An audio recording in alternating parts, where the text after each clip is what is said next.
What is going on, you guys? Welcome back to the YouTube channel. I seriously appreciate you tuning in. We are back here in my 2006 Nissan 350z, and I had to just pull over here and show you guys. This thing is super clean right now. I took it for a detail yesterday, and literally you wouldn't believe this. This is probably the first time I've actually wiped it down since I've washed it. I got these really nice like microfiber rags, and I was wiping it down with like the Meguiar's quick detailing spray. I'm always worried to scratch the car and stuff, but they were super soft rags. So, and I mean, the back of it really needed it. Like the back had seriously half an inch of oil or like smoke, dust, soot on the back of it. I'll put a little video right here. But as you can tell, I still need to come in here and get a lot of this clay, like wax stuff out from when we did like the rotary buffing. Like, I don't even know how you get this stuff out. If you guys know how to get this stuff out of here, like that's gonna be almost impossible without taking the rear bumper off, I think. It's like hard. So let me know what your tricks are. Is there anything that we can just like, there's a little bit right there. Well, don't look too close, you guys. If you stand about right here, it looks freaking amazing. Anyways, you guys saw the title of this video. We're gonna be jumping in the car and we're gonna be driving through town right now. We're over in Temecula, California, and we're gonna be talking about my, basically part 2 of 3 red flags I think you should look out for when buying one of these cars specifically. There's a lot going up on the market right now and people are buying them really fast. And so I just wanted to make this video kind of just to let you guys know on like what to look for. I know I need to get that fixed, but just things that are gonna be super important when you're looking at one of these cars. Without further ado, let's get to driving, because that's why you guys are all here. That's why I'm here. I mean, this car is fun to look at, but driving it is where it really becomes special. So you guys check this out. 58 miles till empty. This said 68 miles till empty yesterday, and we put $30 in there. So I mean, I'm not gonna lie, 30 bucks back in the day, I would say before gas went through the roof, would probably have gotten me around a half a tank at least. Pretty sad, and I'm hoping soon it'll all be figured out. All right, so this little loop in this neighborhood is seriously one of my favorite loops to drive, just because the trees and the sky, and just I love the vibes through here. And then especially in the summertime when all these other trees are just so leafed out and everything, like it's just good vibes. But anyways, we're gonna cruise it through here. All right, guys, so number 1, the very first red flag on today's list, something I think is pretty obvious, something that a lot of people actually don't look for, and honestly it's something you might miss if you do not have an extra person there with you. So basically what I'm talking about is looking to see if the car smokes. So obviously there's a few different colors of smoke that the car can produce, and each of these colors of smoke will mean something different. If it's like a grayish white smoke, it probably has a coolant leak or needs like a head gasket, because there's coolant mixing in with the combustion area and it's exiting out the back of the car, which should not be happening. So if it's blowing just a solid amount of white smoke out the back, then you probably know it's a coolant leak and you should get that checked out, or in my opinion, just probably walk away and find a different car. Of course, this cannot be confused with in the mornings or when it's cold out or on cold start. Some cars, or most cars actually, they'll kind of have like a white condensation or smoke come out the back, and it only lasts for a few minutes. And so if it continues to do this for a prolonged time, it's probably a coolant leak.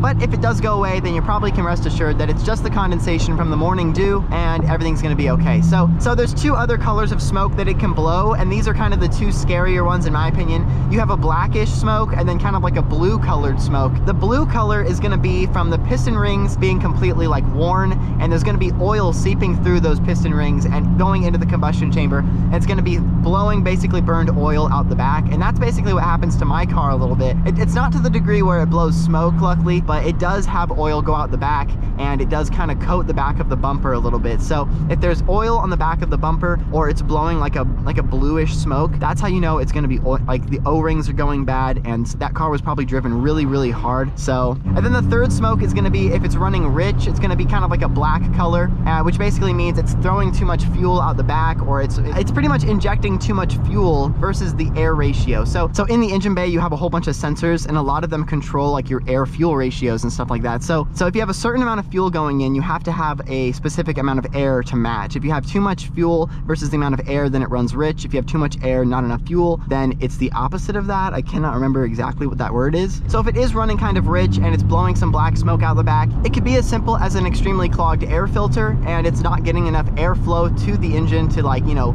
provide the proper amount of air for like the combustion to happen. So definitely look out for that. I mean, a lot of these cars unfortunately are driven pretty hard, and all of these happen over time just because of hard driving. So definitely just look out for those few things and you should be okay. Let's go this way, you guys. We just finished our loop.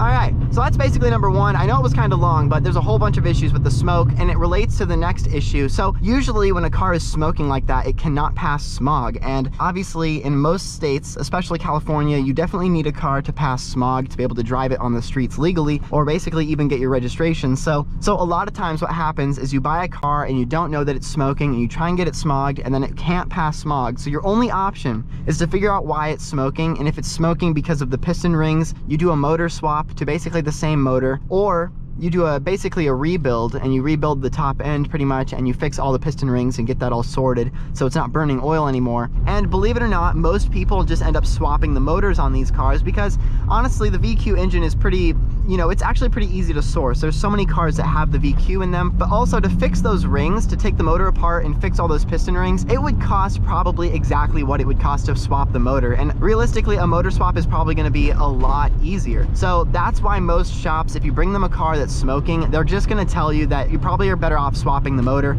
unfortunately. And that's like the most expensive thing you can do when you buy one of these cars. So definitely make sure the car is not smoking so you don't have to experience that. And then the second thing was kind of in that as well. If they do end up doing the motor swap because the person before couldn't get the car smogged, if they don't have receipts or like paperwork or documentation that it was done by a solid shop, it is really suspicious. And honestly, you have no idea who put that motor in, if they knew what they were doing, or more importantly, where they got that motor. I mean, there's really only a few places you can get these motors for these cars in like solid condition and like proper documentation, and a lot of those are like JDM of California, Sac City Auto Parts, or there's only a few locations that sell these motors that are like, it's legit. Like a lot of people are just putting the engines in themselves and just hoping for the best basically. So definitely if you're buying a car that's had the engine swapped, a lot of them will say on OfferUp or Craigslist, it'll say like, geez, I mean, that house is huge. It'll be like, chassis has 180K, motor swapped with 60K miles on it or something like that. If they don't have documentation of that, the odds are that the gauge cluster is still the same from the old engine, and that motor, it might not even be swapped. Like it could be the original motor and they just said it's swapped with 60K, you know, like, so definitely look for all the proper documentation and receipts and everything necessary when you're buying one of these cars that has had an engine swap. Hopefully I'm not talking too fast. I get excited about this stuff and I just end up like rambling and rambling. Let's go this way. All right, guys, so the last red flag I want to talk about, one sec.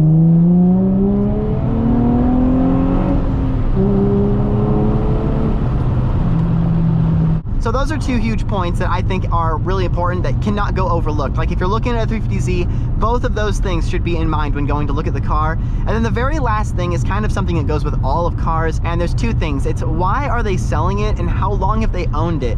And a lot of people, you'll be surprised, will buy cars that don't run, put like $300 into it and somehow get it running, and then sell it like a week later for like $4 grand. And they bought it for obviously like $1,100 or something. And you really want to know how long they owned the car, because if they literally owned the car for 3 days or 4 days or 2 weeks or even a month, it's like most people when they buy a car, it's a huge decision for them. Like it's a lot of money. Like they saved up their money. They're not just buying it because, you know, it's just a car. Like especially the 350Z, most people are buying them for like fun purposes. So if they've owned the car for a week, that's a pretty solid red flag, you know, even a month, because they're probably like found some issues and they don't want to pay to fix it, so they got it like barely fixed, and then they're gonna pass it on to the next guy so he can fix it. And I'm not even gonna lie to you guys, 3 years ago I took my Miata over to this place called Red Hawk Auto Center. They do smogs and stuff, and I had a charge light, like my battery charge light kept coming on, and every time I revved it, it would go away. So it was something to do with the alternator. They fixed it with like paper clips just so I could sell it with no charge light on. I ended up not wanting to sell the car, and I took it to some other shop, and they basically said that they fixed the car with paper clips, and the whole mounting bracket for the alternator was upside down, and they basically fixed it in 5 minutes just so I could turn around and sell it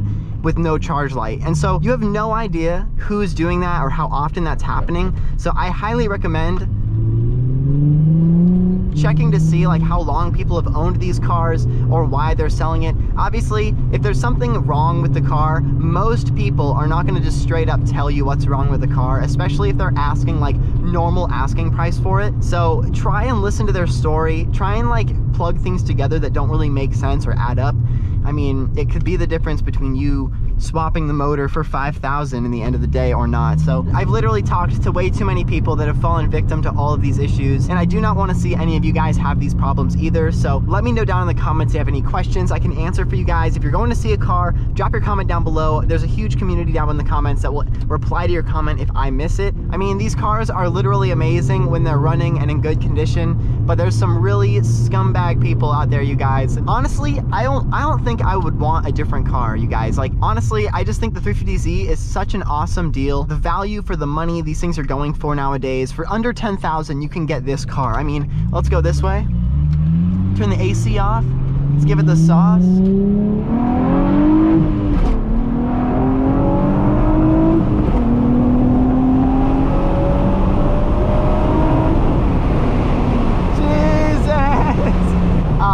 I mean, come on, like,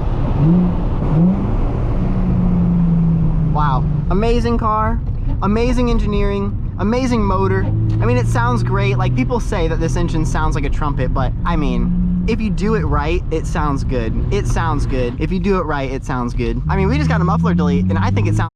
Alright guys, so my GoPro SD card filled up, and I just got to the gas station once again to check it out, and it's $6.25 a gallon right now. So it's gone up 10 cents since I said anything, of course. I don't know how much more it's gonna go up. Hopefully not much more, because it's getting kind of insane. But anyways, I hope you guys enjoyed today's video. I hope you learned something.